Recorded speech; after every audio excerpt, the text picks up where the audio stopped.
Olá, aqui é Rodrigo Bozetto, vocês estão no meu canal, eu te ensino a passar em concursos jurídicos e agora, nesse vídeo, a gente vai fazer uma análise, as primeiras impressões da peça prática da prova de delegado em Santa Catarina. A prova terminou faz pouco tempo, uma dupla aqui de horas, eu acabei de ter acesso à peça prática. Aliás, eu vou compartilhar na tela, né, essa prática para a gente, para vocês até verem, né, quem ainda não teve acesso, nós temos aí a peça prática. Vejam, meus amigos. Vou ver se eu consigo ocultar aqui a barra, ela fica maior, isso mesmo, tranquilo. Vejam só. Peça prática. Eu vou tentar resumir aqui, para ficar mais célere, né? Lembrando sempre, né, a prova da FGV, então uma prova extensa, com grandes enunciados, uma prova que muitos estão, as primeiras impressões, né, de alguns candidatos aí, que a prova foi difícil, cansativa, que não deu tempo. Acabei de falar, inclusive, com um aluno meu, que teve boas impressões, mas reclamou do tempo, que foi muito difícil conseguir escrever, mas enfim. Pessoal, a minha análise agora aqui é sobre a peça prática, as primeiras impressões. O que nós temos aqui? Nós temos um caso, né, vejam, bem extenso, né, de dois indivíduos, né, que foram visualizados por alguns policiais militares, o Tício e o Mévio, né, e ambos praticaram algumas condutas aí delituosas, mas antes de fazer uma análise, isso era necessário na peça. O que é importante? É identificar a peça, né? E por todo o enunciado trazido aqui, nós percebemos que é um despacho, né, pós-flagrancial, e isso ficou muito evidente, inclusive me parece que foi uma reiteração de questão da peça lá para delegado no Rio Grande do Norte, né, também aplicado pela FGV. Então, pelo enunciado e pela nomenclatura, eu entendo, né, que nós estamos diante de uma peça de despacho pós-flagrante. E isso fica muito claro, né, pelo que está escrito aqui. Até, aliás, no final, vejam, à luz do o que a banca pede, né? À luz do caso concreto posto a presente na qualidade de delegado de polícia, a peça jurídica cabível para a conclusão do procedimento. Qual procedimento? Alguns aqui poderiam pensar, né, nosso procedimento policial, ou seja, um inquérito policial, então eu estou diante de um relatório. Não me parece que é isso. Me parece que é isso. Porque pelo enunciado todo, nós temos o que aqui? Nós temos a autuação em flagrante de dois indivíduos. Né? Então, a peça jurídica cabível para a conclusão do procedimento é a autuação. Então, o delegado de polícia ali que recebe essa situação, ele ratifica a prisão flagrante já dada, né, aos dois indivíduos pelos policiais militares. O delegado ratifica confeccionando a peça jurídica adequada, que é um auto de prisão de flagrante delito, né? AP, auto de prisão de flagrante delito, APFD, ok? Só que no final desse flagrante, e isso há pouco tempo, eu estava no plantão aqui em Porto Alegre, na capital, onde eu estou gravando esse vídeo agora, todo auto de prisão em flagrante eu despachava fundamentando juridicamente o porquê daquela autuação. Porque analisem comigo, né? O cargo de delegado de polícia é um cargo tanto policial quanto jurídico. É uma carreira jurídica. Então, eu sempre fundamentava. Por que eu tomei essa decisão? Em razão disso. E aqui, percebam, a banca estava pedindo isso. Peça jurídica. Não é uma peça policial, é uma peça jurídica, onde o delegado fundamenta juridicamente o porquê. Então, estão presentes lá os requisitos do 302, blá, blá, blá. Ok? E aí, o que era importante já logo de cara? Primeiro, identificar essa peça, né? Identificar a peça, que é um despacho pós-flagrancial,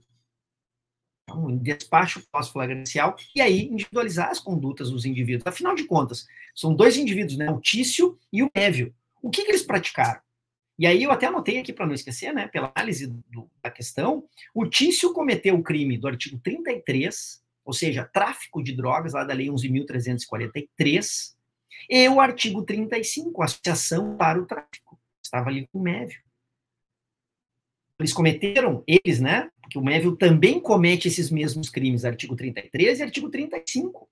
Tá? O Tício, que é o primeiro que a gente está analisando, ele comete esses dois crimes da Lei 11.343 e o porte ilegal de arma de fogo de uso permitido, artigo 14 da Lei 10.826. Ok? Já o Mévio, não.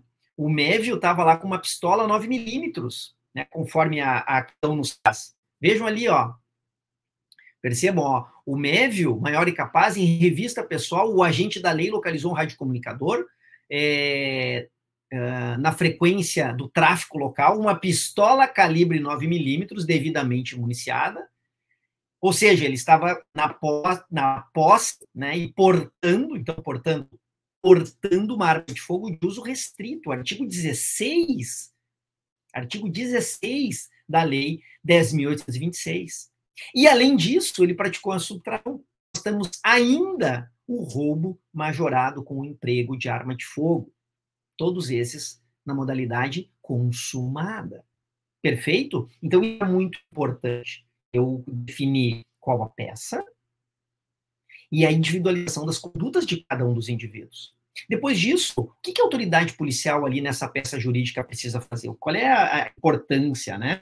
Eu faço as determinações legais e constitucionais. Então, o delegado de polícia, nesse despacho, ele coloca no despacho algumas determinações aos agentes policiais, escrivão, inspetor, ali que estão trabalhando. A primeira delas é fazer as comunicações devidas, as comunicações necessárias para que esse flagrante, quando analisado, lembram, né, dentro do período de 24 horas pela autoridade judiciária, agora, pelo juiz lá da audiência de custódia, porque o elemento, o indivíduo preso, o autuado em flagrante, ele vai sair da delegacia e em 24 horas ele vai ser ouvido, né, em audiência de custódia pelo magistrado.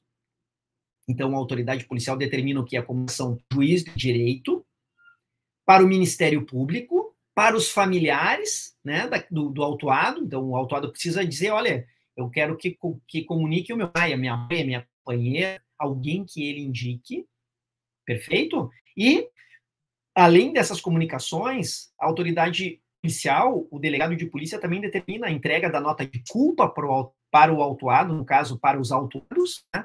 As respectivas notas de culpas, porque percebam, um não cometeu o mesmo crime que o outro. Tá? Isso é importante na prova, para ter uma pontuação melhor. A juntada das oitivas, a juntada da oitiva das testemunhas, das vítimas, né? E os interrogatórios. Perfeito? Tranquilo, pessoal? Além disso, o que eu estou anotando aqui, né? Seria interessante, eu acho importante, colocar o indiciamento, né, nos termos lá do artigo 2º, parágrafo 6º, da Lei 12.830, a Lei da Investigação Criminal, faz que o indiciamento é um ato privativo. E aqui nós temos a questão, no caso da prisão em flagrante, né, se esse indiciamento ele é necessário ou ele é, inclusive, impositivo, né? Aliás, tem um colega de São Paulo que fala, né, do indiciamento coercitivo. O Sanini, né, fala isso. O que eu acho perfeito.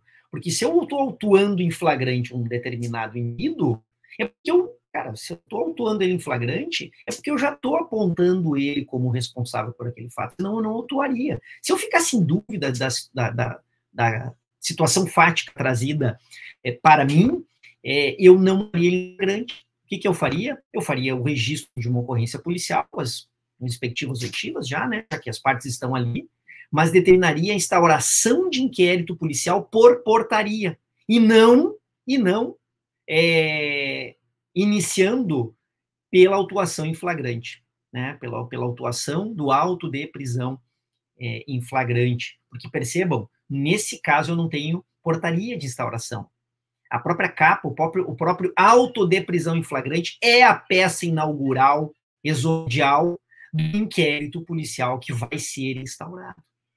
Perfeito? Olha quanto detalhe, né, pessoal? Além disso, seria interessante vocês terem colocado, eu colocaria se tivesse feito a prova, alguns ofícios, né? Oficial lá do Poder Judiciário, encaminhando o auto de prisão em flagrante, oficial Ministério Público, né, o ofício de encaminhamento. Claro que hoje é tudo via EPROC, né, digital, mas é importante ter ali o ofício direcionando os autos, bem como a Defensoria Pública, porque no caso aqui em tela trazido pela banca, nós não temos defensores particulares dos autuados. Então, eu preciso sim fazer a comunicação ofício para a defensoria, para que ela, no prazo razoável ali, e no prazo pelo Poder Judiciário, possa juntar as peças iniciais ali de defesa, a primeira manifestação. Tranquilo, pessoal? Perfeito. O que mais que eu anotei aqui? A questão da prisão preventiva, né? Então, além de todos essas determinações, esses aspectos trabalhados até então, é importante fazer o quê? Representar pela conversão desta prisão em flagrante em prisão preventiva. Por quê? Porque pelo que nós temos aqui nos autos, né, na questão trazida, eu tenho elementos para representar pela prisão preventiva em razão e com base, né, na garantia da ordem pública, pela reiteração criminosa, eles pelos antecedentes, né, eles estão reiterando essas condutas criminosas, então nós temos sim elementos para representar por uma prisão preventiva. Perfeito, senhores? Em linhas gerais, sendo muito objetivo aqui, deixa eu até interromper aqui e voltar a nossa transmissão, sendo muito objetivo, essas são as primeiras impressões que eu tenho dessa prática, que eu acho que não foi uma surpresa, né, e seguiu aí os moldes, os modelos da banca FGV. Então, é isso que eu queria trazer para vocês. Comentem, né? Comentem, por favor, que peça que vocês fizeram, se foi nesse sentido, se vocês incluíram algum posicionamento ou algum detalhe a mais, para a gente poder trabalhar a respeito dessa prática do concurso de delegado em Santa Catarina. Tá bom, pessoal? Um grande abraço e até um próximo vídeo. Valeu!